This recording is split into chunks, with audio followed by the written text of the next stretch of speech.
This here I took from Reddit from a forum called Depp Delusion. Now I think they might be making up their own stories here.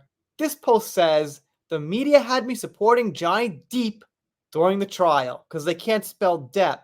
That's certainly a sign. But let's see. I just wanted to share this because it makes me feel so guilty. I wasn't really that invested in this when it happened. I wasn't making my own content supporting him or anything, but I remember fully believing him and falling victim to the popular opinion.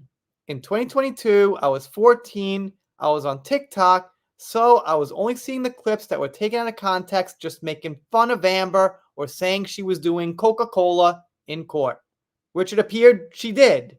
They mentioned this quite a bit. She didn't blow her nose. You could see her pointer finger specifically make some motion. That's my silly opinion. I'm no expert. I don't know why or how I managed to believe the claims were made. It honestly makes me feel like a bad person or a fake feminist laugh out loud. Around a year later, I clocked that I was wrong after seeing a few things about him I didn't know.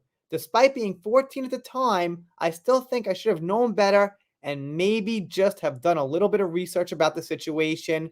I feel like an idiot when I remember I believed him and the misinformation on the internet. This sounds exactly what an Amber fan would want a Johnny fan to be, or would want a Johnny fan to appear to be. This seems too perfect to me.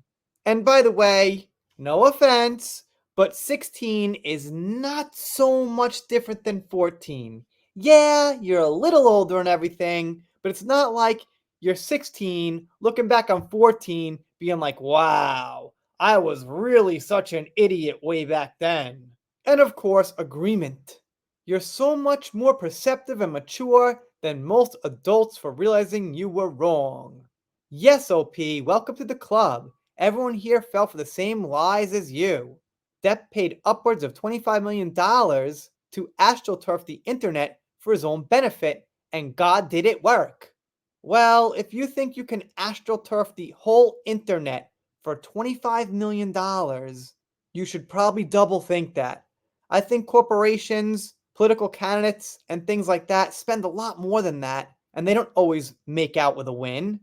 Okay, that's fair. I just felt like this sub was made for people who did fall for it. Now they're arguing a bit about who fell for it, who didn't, because of course some of them claim that they didn't fall for it. They knew all along or whatever. They said the sub was made for people who cut into the delusion that Depp was a victim of DV, rather than the perpetrator. I guess I'm still falling for that Johnny's the victim based on Amber having no evidence. He had some evidence, but the main thing is she had none. And they argue here about Depp's perception. This person says when they were 14, 20 years ago, Depp was just considered a good actor who wasn't worth knowing personally.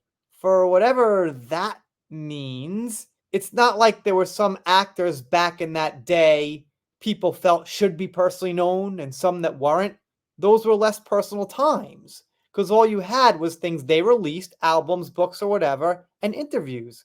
You didn't actually have as much social media, article coverage, people they know leaking information out. It was different times. Obviously, people weren't going to feel like they had to get to know Johnny personally. It wasn't quite possible in the same way it is now.